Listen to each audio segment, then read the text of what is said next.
Bom, a continuação agora, Atos capítulo 12, versículo 19, o que vai acontecer? Os soldados, então, ficaram num grande alvoroço, 16 soldados, o apóstolo Pedro sumiu. E estava guardado desse jeito, porque, como eu disse, seria feito um espetáculo com ele. Versículo 19. E quando Herodes o procurou e não o achou, feita a inquirição aos guardas, mandou justiçar.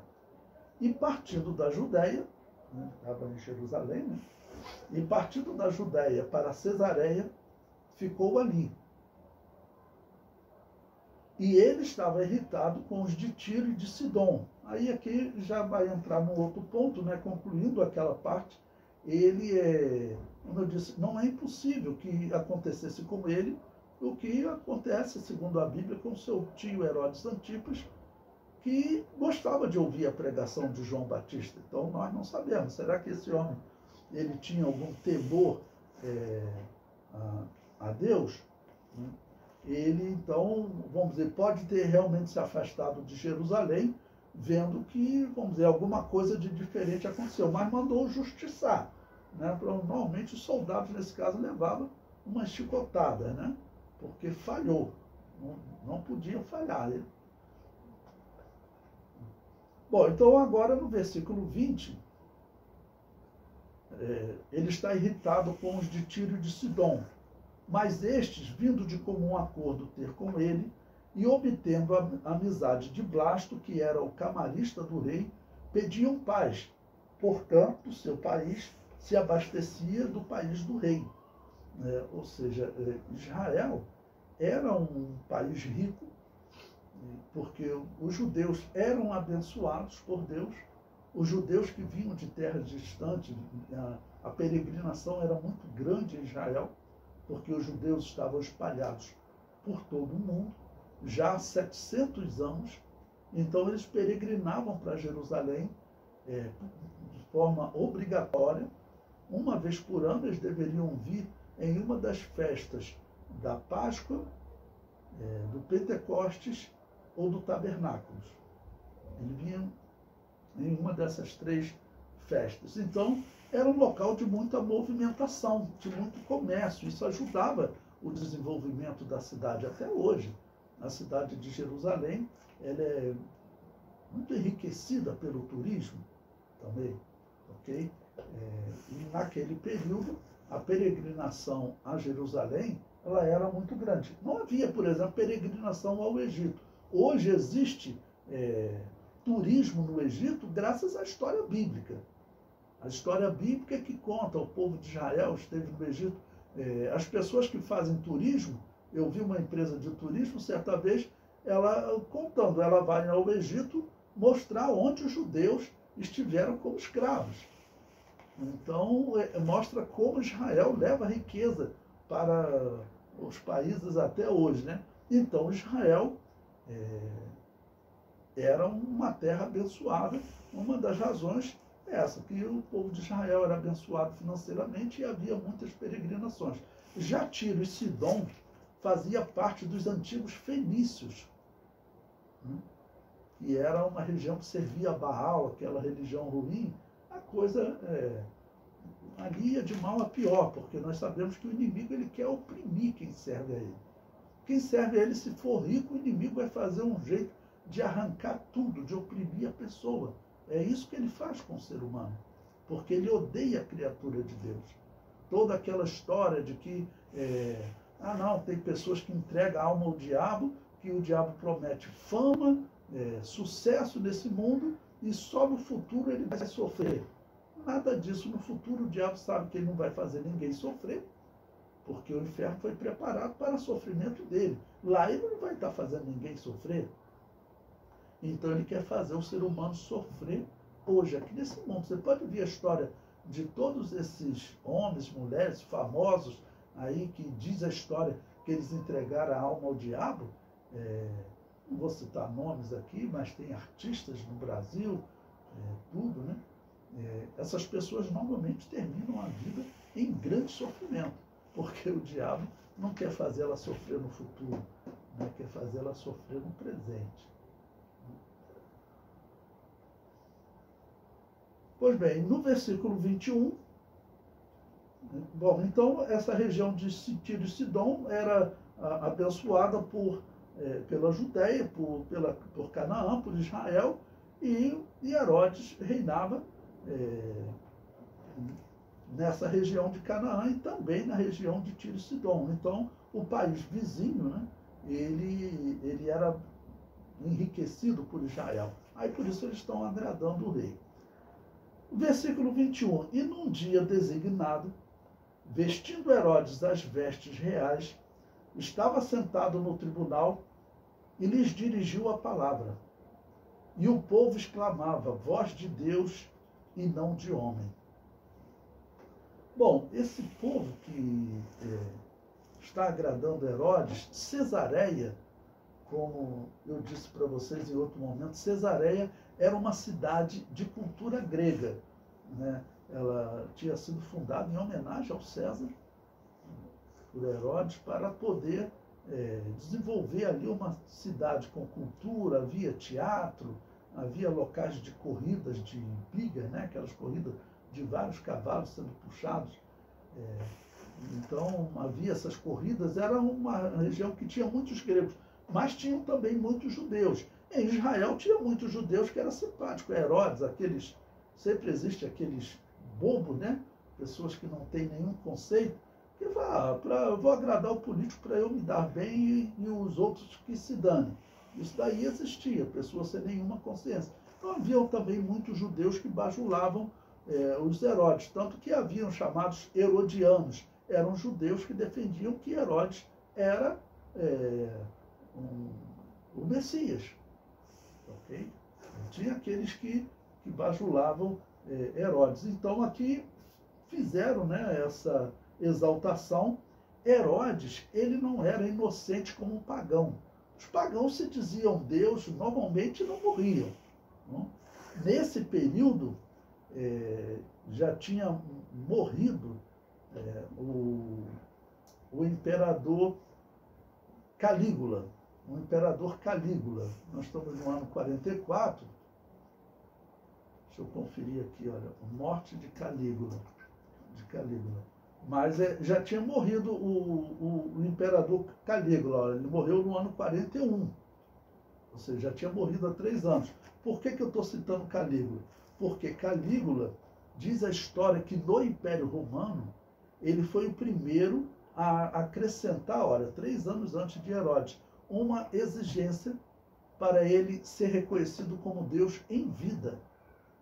Porque antes dele, os outros imperadores romanos eram reconhecidos como deuses depois de mortos.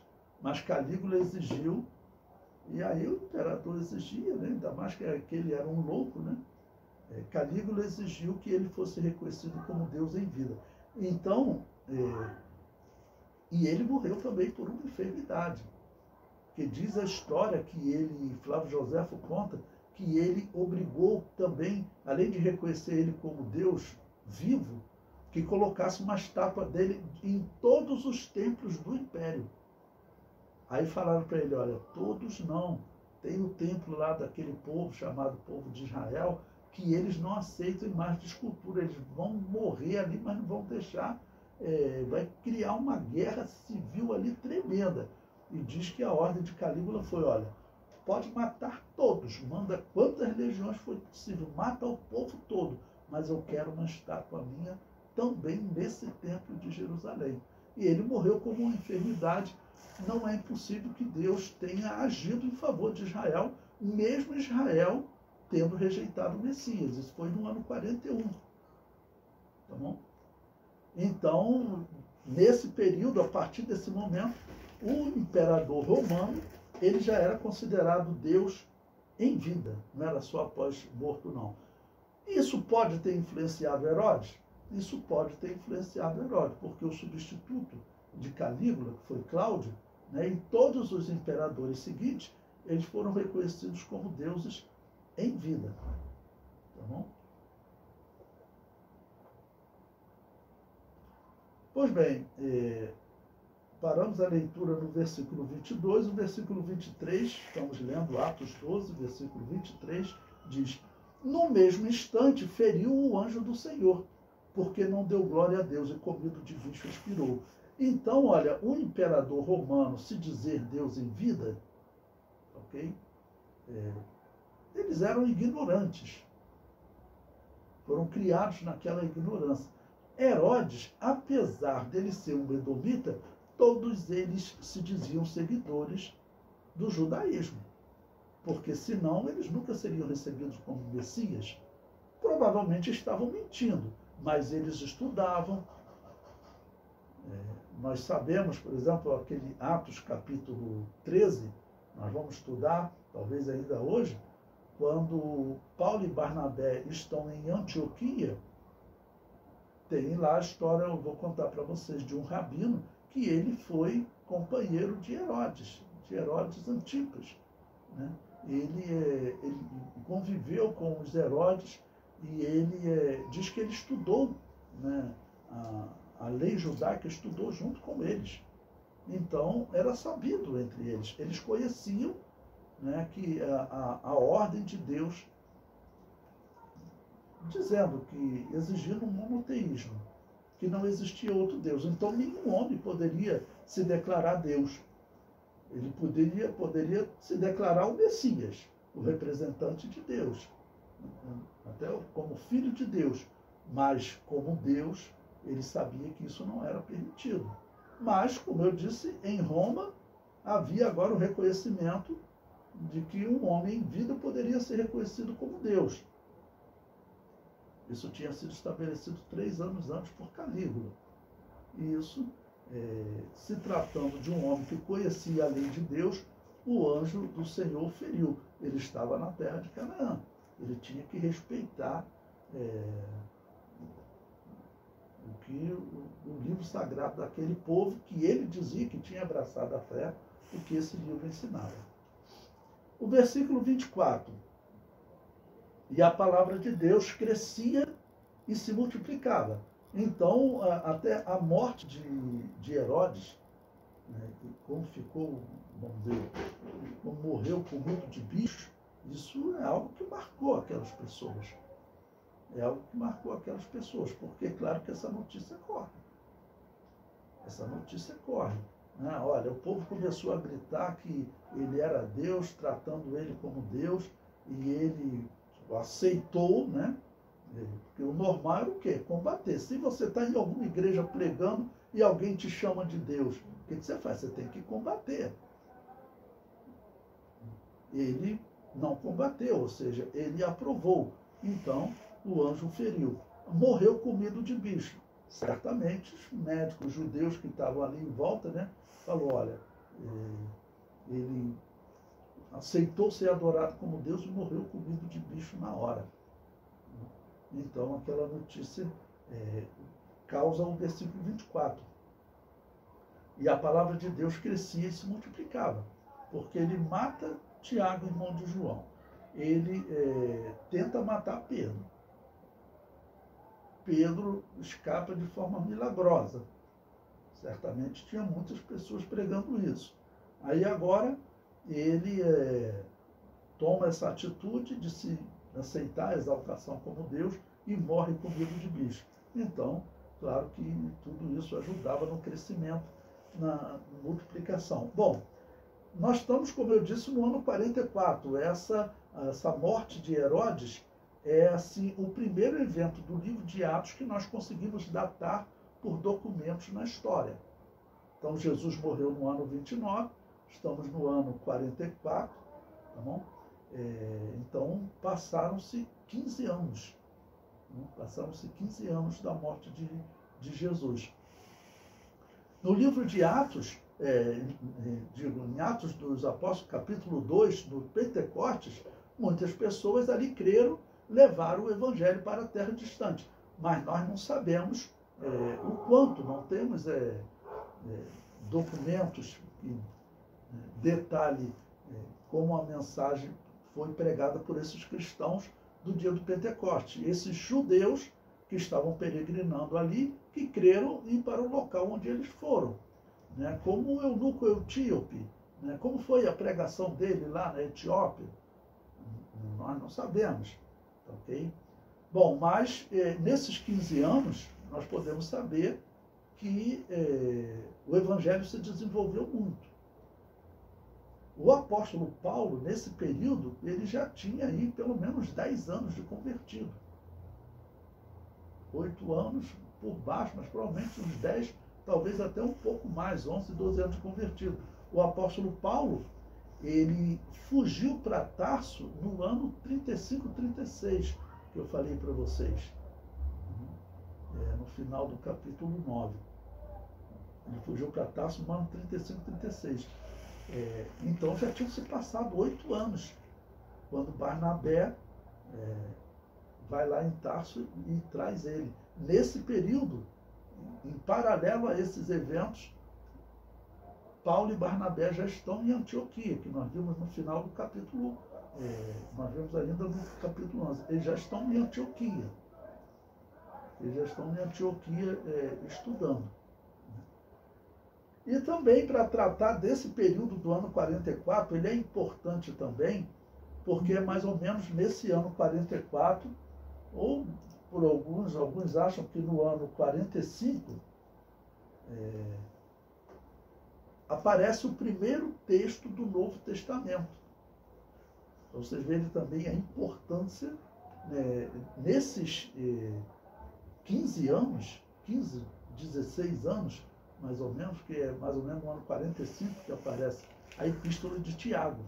Então, Tiago, irmão de Jesus, que presidia a igreja de Jerusalém, nesse ano 45, ele escreve a sua epístola. É o primeiro livro do Novo Testamento. Até esse período da história, a igreja só tinha o Antigo Testamento para pregar. Então, toda a pregação que era feita era baseada no Antigo Testamento. Os evangelhos ainda não tinham sido escritos, nada. A Epístola de Tiago, que é escrita mais ou menos no ano 45, é considerado o primeiro texto do Novo Testamento. O que vai se seguir agora é a obra missionária do apóstolo Paulo. Paulo, juntamente com Barnabé, vão fazer as suas viagens missionárias.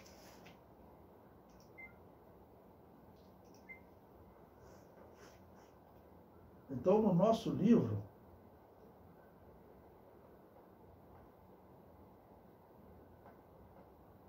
agora na página 67,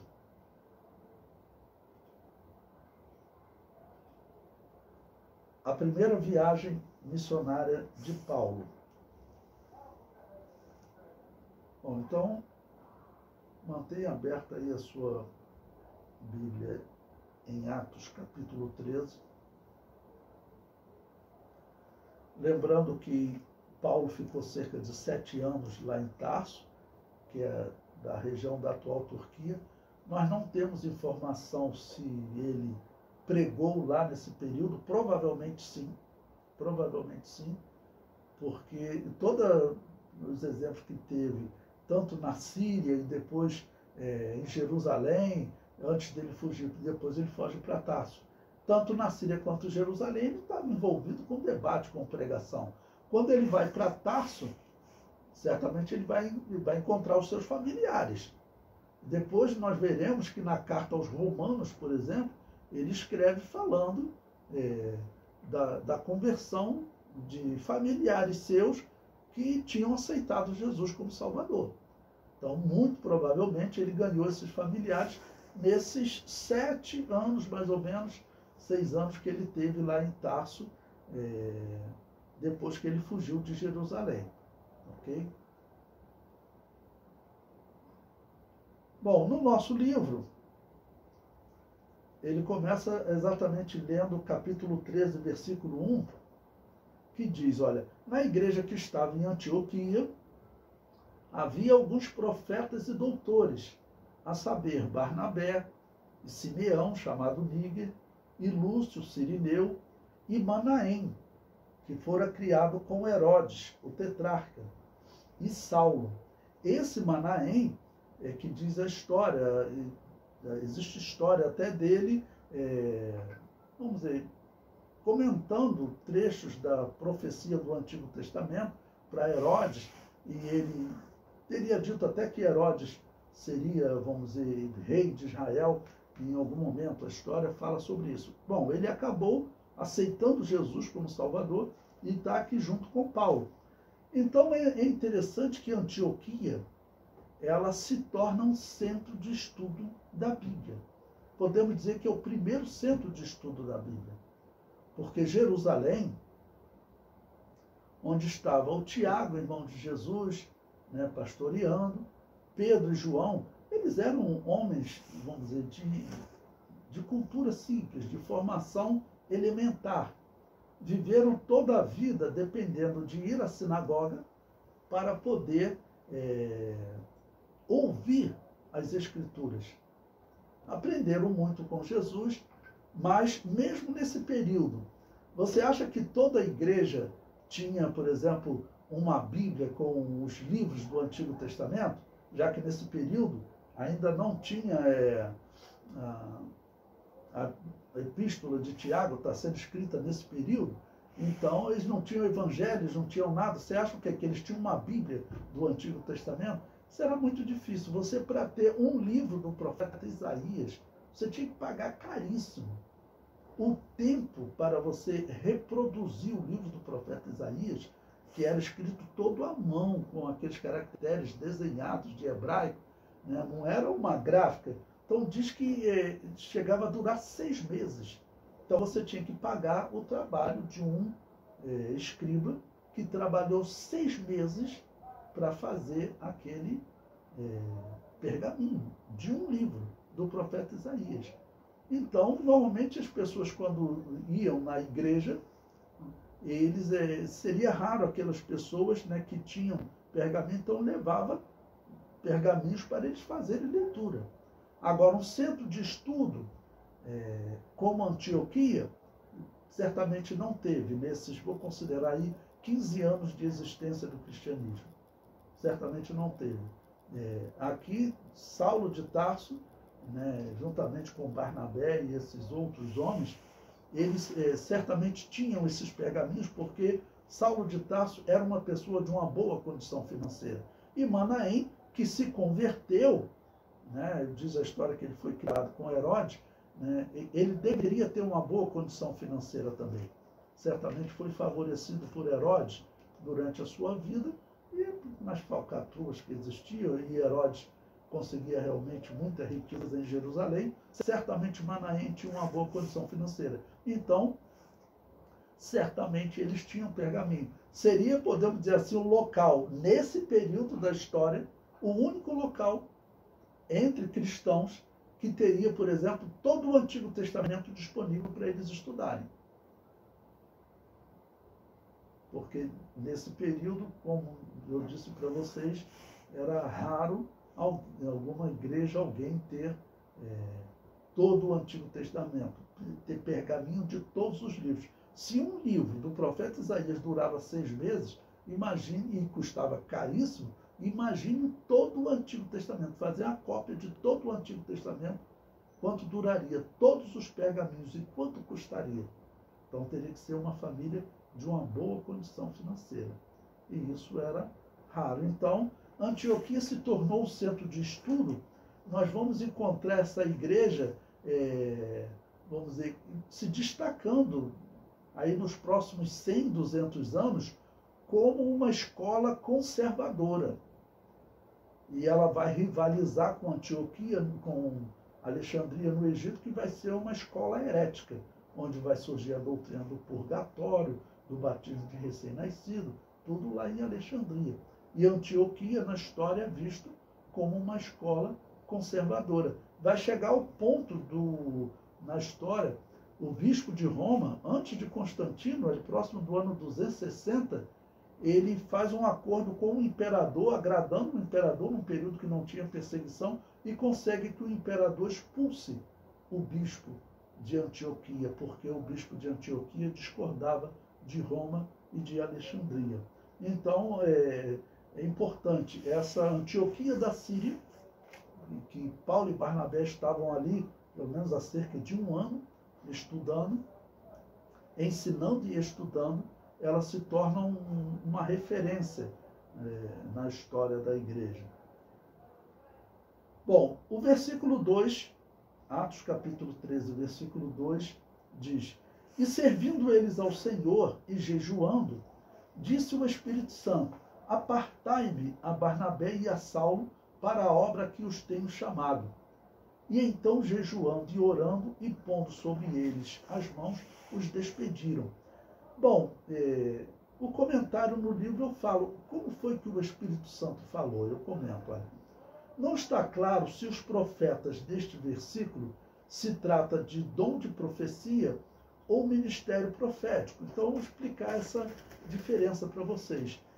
Nós sabemos que profeta, como João Batista, que representava os profetas do Antigo Testamento, eles assim, já não existiam mais. Aquele tipo de profecia encerrou. Jesus disse, a lei e os profetas profetizaram até João. Então, ali foi o fim daquela profecia. Mas no Novo Testamento aparece o dom de profecia e o ministério profético. O que é isso? Bom, o dom de profecia, nós como cristãos da Assembleia de Deus, sabemos, Deus fala na primeira pessoa através de um servo seu, que tem esse dom. Por que na primeira pessoa? Porque Deus diz, né, a minha graça te basta. Né?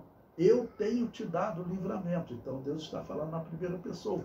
Isso é importante porque na história do pentecostalismo, a questão é exatamente Deus falar na primeira pessoa. Isso é que os protestantes, nem Lutero, nem Calvino, ninguém aceitava que acontecesse essa manifestação de Deus falar na primeira pessoa. Bom, então o dom de profecia eu coloquei aí abaixo, 1 Coríntios 13, 2, que diz: E ainda que tivesse o dom de profecia e conhecesse todos os mistérios e toda a ciência, e ainda que tivesse toda a fé de maneira tal que transportasse os montes e não tivesse caridade, nada seria. Então o apóstolo Paulo está falando aqui do dom de profecia. É o dom que nós conhecemos em nossas igrejas. Normalmente alguém que fala em mistério tem o dom da variedade de línguas e ele também tem o dom de interpretar. Então, ele fala em mistério e ele já interpreta, né, para nós entendermos. Isso é o dom de profecia. Ele envolve o dom de variedade de línguas e o dom de interpretação de línguas. Tem, às vezes, o caso da pessoa que ela recebe o dom de profecia, mas não interpreta, e outra pessoa começa a interpretar. Ok? Bom, o outro texto que eu coloquei, 1 Coríntios 12, versículo 10, que o apóstolo Paulo diz: E a outro, a operação de maravilhas, e a outro, a profecia, e a outro, o dom de discernir os espíritos, e a outro, a variedade de línguas, e a outro, a interpretação das línguas. Então veja que esses dons, eles estão até aqui nesses versículos 3, eles estão interligados. Todos eles fazem parte dos dons espirituais. Bom, sobre o ministério profético, então eu coloquei abaixo, o ministério profético. O que é esse ministério profético? É muito difícil identificar. A igreja não separa profetas, mas está lá em Efésios 4:11. Veja, ele mesmo deu uns para apóstolos, e outros para profetas, e outros para evangelistas, e outros para pastores e doutores. Então, são 5 ministérios. É o que a igreja acredita. Se você for pegar os livros de teologia sistemática, for em eclesiologia, estudar sobre os ministérios da igreja, você vai encontrar que são 5. Apóstolos, profetas, evangelistas, pastores e mestres. Bom, hoje a igreja ela não separa apóstolo, e realmente na história da igreja diz que depois dos apóstolos, depois do apóstolo João, ninguém utilizou esse termo, ficaram conhecidos simplesmente como pastores, ou presbíteros, ou bispos, mas apóstolo ninguém continuou. Na história da igreja, o homem que, vamos dizer, substituiu o último apóstolo, que foi João. o homem que o substituiu, ele é chamado de Policarpo. A história dele é bem conhecida. A história não identifica como apóstolo. Então, o termo apóstolo, realmente, ele só foi utilizado na igreja primitiva. Profetas, nós não temos assim também textos que falem da separação de profetas. Evangelistas, sim, e outros pastores e doutores também. Foi reconhecido, havia aqueles que eram chamados de doutores, mestres. Mas aqui falando do profeta, é difícil de interpretar, mas provavelmente como nós podemos descrever o profeta?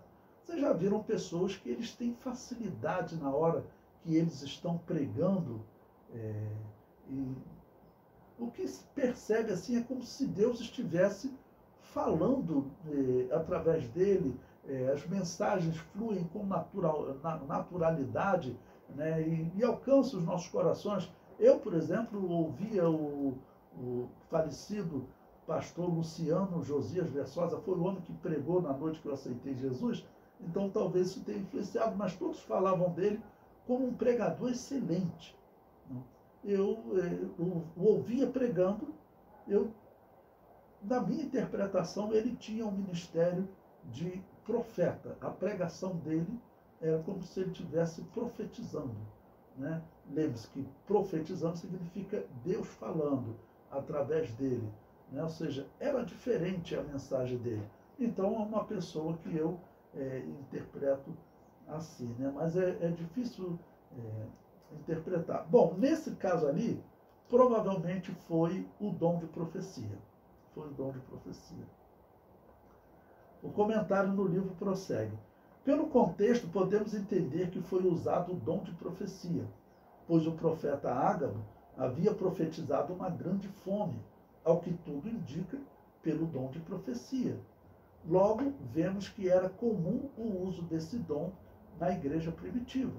Não? O que nós vemos na igreja evangélica hoje é o dom de profecia que existia na igreja primitiva. Atos capítulo 13, ele é uma das evidências no Novo Testamento de que esse dom de profecia ele era real na igreja. Procura esse dom nas outras denominações. Se você for naqueles que batizam recém-nascido, os seguidores de Lutero e Calvino, eles dizem que os dons espirituais não estão nem mais disponíveis para a igreja. Isso é um erro grave. Isso é um erro grave. Por isso que o cristão tem que ficar afastado dessas igrejas. Então, aqui na separação de Saulo e Barnabé, certamente Deus usou o dom de profecia. Não existe proibição para o dom de profecia direcionar até numa questão missionária dessa. Deus pode falar através do dom de profecia sobre todos os temas. A única coisa que a igreja sempre exige sobre o dom de profecia, por exemplo, nesse caso, além do dom de profecia, eles têm que ver quem era Saulo de Tarso e Barnabé. Então, eram homens que estavam naquela cidade de Antioquia há um ano ensinando, porque vieram missionários, nós estudamos esse tópico, né, cristãos da ilha de Chipre, e começaram a fazer maravilhas ali em Antioquia. Os apóstolos enviaram Barnabé, ele foi lá, buscou Saulo, e eles ficaram todo um ano ali ensinando, estudando e ensinando. Então, o que eles eram ali foi reconhecido também por aqueles ministros, pela igreja. A profecia está dizendo, e nós somos testemunhas que esses homens, eles estão aqui como homens de Deus, estudando e ensinando a palavra de Deus, pregando o evangelho aqui. Então, essa profecia, vamos obedecer e vamos enviá-los como missionários. Se a profecia apresentasse alguém que não era um cristão respeitado na igreja, vai falar, essa profecia não é de Deus, porque essa pessoa não gosta nem de Bíblia. Estava aqui nos estudos, ela nem se interessava. Não, mas Saulo e Barnabé, esses dois aí, eles eram lá dois mestres de destaque. Provavelmente Saulo era um mestre de destaque.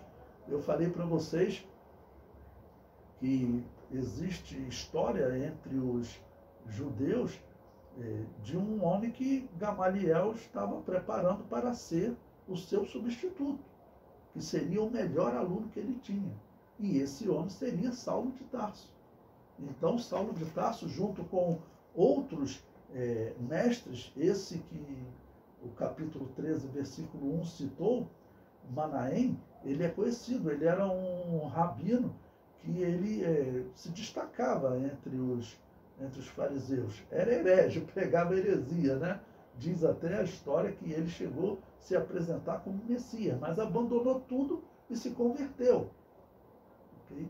Então, aqui agora convertido, ele é importante por quê? Porque ele conhecia bem o texto bíblico. Como rabino, ele conhecia bem o texto bíblico. Não abandonou aquelas heresias que ele pregava, e agora, então, eles dois certamente se destacavam lá. E talvez Saulo de Tarso, muito provavelmente, era o que mais se destacava. Então a profecia apontou para Saulo e Barnabé, que eram conhecidos, foi Barnabé que trouxe Saulo para Antioquia, e Barnabé também é descrito como homem de Deus. Então a profecia confirmou. O comentário no livro prossegue. O Espírito Santo usou a profecia, dom ou ministério, para estabelecer o início da obra missionária. Eles receberam a imposição de mãos não como ordenação ao ministério, mas como separação para uma missão especial. Depois eu vou comentar com vocês mais à frente. O apóstolo Paulo, quando nós fomos estudar a Epístola aos Coríntios, ele defende o seu apostolado. Ele defende o seu apostolado. Não como um dos 12, ele não podia ser um dos 12. Mas apóstolo significa aquele que é comissionado, aquele que é enviado em uma missão. É um sinônimo de missionário. Então você pode usar o termo apóstolo nesse sentido, aquele que é comissionado por Deus, aquele que é enviado por Deus. Então, nesse sentido, você pode dizer, eu sou um apóstolo. Mas o cargo de 12 apóstolos, Paulo não podia ser, porque ele teria, os 12 apóstolos, eles tinham que estar entre aqueles que andaram com Jesus, desde a chamada. Foi isso que o apóstolo Pedro colocou. Aqueles 12 tinham que ser apóstolos que estiveram com Jesus desde a chamada de Jesus. Nós lemos isso, nós estudamos isso. E Saulo de Tarso não estava. Paulo não esteve. Então, ele poderia ser apóstolo. Se alguém me perguntar, ele era apóstolo? Com certeza ele era apóstolo no significado etimológico da palavra apóstolo. Aquele que Deus comissionou, aquele que Deus enviou. Nesse sentido, ele é apóstolo. Nesse sentido, todos nós somos apóstolos. Naquilo que eu explico para vocês, nós somos diáconos. Olha, existe um sentido que todos nós somos diáconos, que eu sou diácono, porque o significado da palavra diácono é servo. Então, todos nós somos servos. Mas nós temos o cargo de diácono? Não, eu não tenho o cargo de diácono. Então, para você separar o significado da palavra com o cargo em si. Então, Paulo era apóstolo? Sim. Em termos do significado da palavra, ele era comissionado por Deus, ele foi enviado por Deus.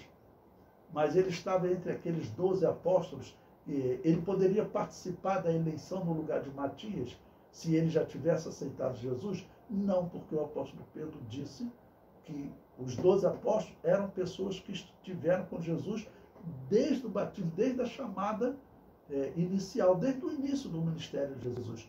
E naquele momento, Saulo de Tarso estava enganado pela doutrina farisaia, do farisaísmo, e não estava preparado para receber, ou não recebeu.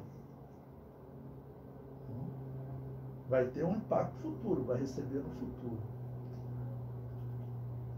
O comentário no livro prossegue. Paulo e Barnabé partem da igreja que estava em Antioquia da Síria. Muitos cristãos haviam se refugiado nesta cidade após a grande perseguição que fora iniciada por Saulo de Tarso. Essa viagem foi realizada entre os anos 47 e 49. Bom, como eu disse, Herodes morreu no ano 44. Então, eles ficaram algum tempo ali em Antioquia. E nesse período, entre 46, 49, talvez até 45, eles vão estar viajando nessa primeira pregação, nessa primeira viagem missionária. O comentário prossegue. Ao receberem o chamado, dirigiram-se a Seleusta, que ficava a cerca de 40 quilômetros de Antioquia, e ali navegaram para Chipre. Bom, então a primeira coisa que eles fizeram foi ir para uma região marítima, porque a movimentação por terra era mais longa. Você tinha que fazer caminhada, você se desgastava muito, e às vezes você estava num navio, pagava passagem. O povo daquela época, eles andavam muito com pão, né? Esse pão árabe que você conhece até hoje, esse pão ele dura bastante tempo, né? Então você fica no navio comendo aquele pão vários dias ali. Você chegar, por exemplo, em 3 dias, às vezes fazia uma viagem que por terra você levaria 10 dias, né? Caminhando ali, algo mais difícil, ok?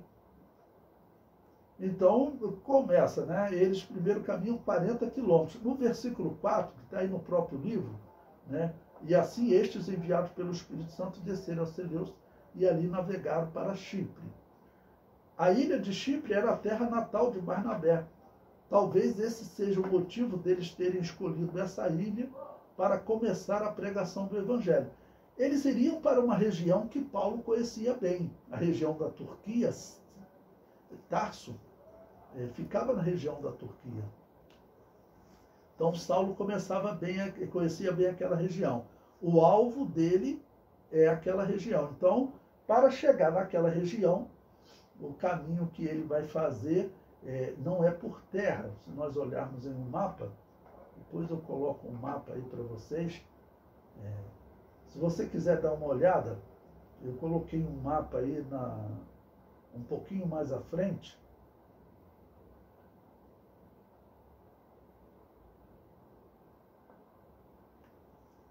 Na página 71. Se você quiser dar uma olhada na página 71, esse mapa era até para estar um pouco antes, né? Então ele estava em Antioquia, saiu de Antioquia, só de Antioquia ali ele já foi um trecho de...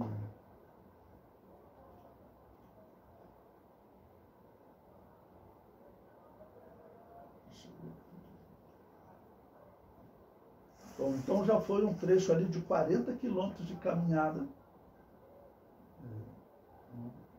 de Antioquia até Seleucia.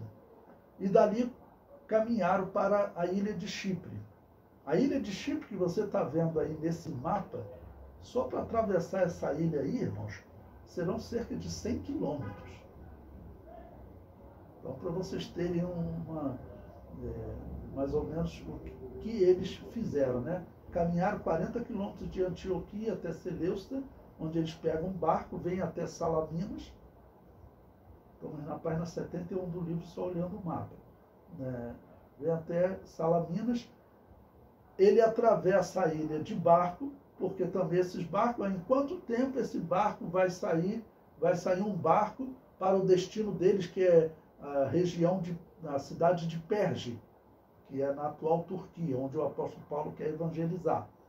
Às vezes esse barco só vai sair daqui 5 dias. Não, 5 dias é melhor nós caminharmos 100 quilômetros, eles caminham cerca de 100 quilômetros até Pafos.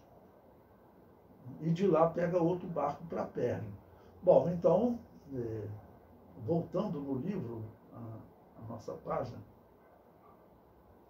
o comentário no livro continua. Que essa ilha era a maior ilha do lado oriental do Mediterrâneo. O mar Mediterrâneo vocês sabem que era um mar muito importante, porque todo o comércio era feito, né, pelo mar Mediterrâneo.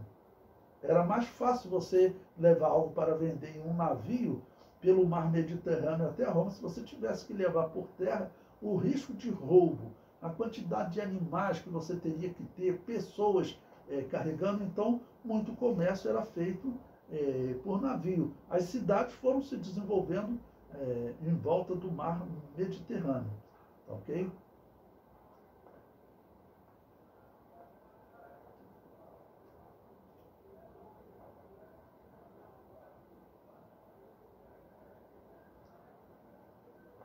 Bom, então era a maior ilha do lado oriental do Mediterrâneo. Não é a primeira vez que o evangelho chega a Chipre, pois em Atos 11, após uma perseguição, muitos cristãos foram para esta ilha e para Antioquia. Veja Atos 11, versículos 19 e 20. E os que foram dispersos pela perseguição que sucedeu por causa de Estevão, caminharam até a Fenícia, Chipre e Antioquia, não anunciando a ninguém a palavra, senão somente a judeus. Aqui, Atos capítulo 11, Lucas está relembrando aquela perseguição que teria ocorrido 4, 5 anos antes. Lembrando-se que, nesse intervalo, o apóstolo Paulo ele esteve 3 anos na Arábia, né? Então ele se converteu, ficou um tempo na Síria, ficou 3 anos na Arábia, voltou para a Síria, depois foi para Jerusalém. Então, tudo isso aconteceu, né, até o capítulo 11, depois da perseguição de Estevão. Então, Lucas está dizendo, olha, desde a perseguição de Estevão, que aconteceu aí há 5 anos, talvez mais, porque, como eu disse, o próximo evento, que é Atos 12, que é a morte de Herodes, acontece no ano 44. Então, Lucas está contando, olha, nos 5, 8, talvez 10 anos da morte de Estevão, aqueles cristãos que foram espalhados, onde eles se concentraram? Na Fenícia, que é onde está Tiro e Sidom, onde Herodes foi comido de bicho. Chipre, que era uma grande ilha do Mediterrâneo, onde tinha muito comércio, onde tinha muitos judeus também. Antioquia, que era uma cidade importante da Síria, uma das maiores cidades, ela disputava com Jerusalém, né? Era uma das maiores cidades, então os cristãos se concentraram nessas 3 cidades e em outras. Mas ali tinha pregação entre os judeus. A pregação, ele está dizendo que nesse período acontecia entre os judeus. Os judeus, eles tinham dificuldade para pregar para os gentios. Essa é a verdade. Porque os gentios, em geral, eles viam os judeus com maus olhos. Por isso é que o apóstolo Paulo ele tem que pregar primeiro entre os judeus. Tá bom? E alcançando também os gentios. Falar, essa salvação é para vocês também. Então, alguns gentios se aproximavam, mas, a princípio, o evangelho cresce entre os judeus. Eu sempre digo para vocês, esses cristãos são os judeus que interpretaram as escrituras do Antigo Testamento corretamente e aceitaram Jesus como Messias. Bom, ainda no livro, o versículo 20 que diz: e havia entre eles alguns varões de Chipre e de Cirene, os quais, entrando em Antioquia, falaram aos gregos anunciando o Senhor Jesus. Okay? Então, o evangelho tinha chegado a Chipre nesse período, tanto que alguns cristãos já tinham saído de Chipre e vindo para Antioquia. Foi isso que fez, nós estudamos na última aula, foi isso que fez Barnabé e Saulo virem para Antioquia e ali fazer dali um centro de estudo, porque o evangelho começou a crescer naquela região. Então, o local onde Saulo e Barnabé vão, desses 100 quilômetros que eles vão caminhar atravessando a ilha, será que eles vão pregar o evangelho? Muito provavelmente, tanto que nós veremos no final dessa caminhada, quando eles chegarem do outro lado da ilha.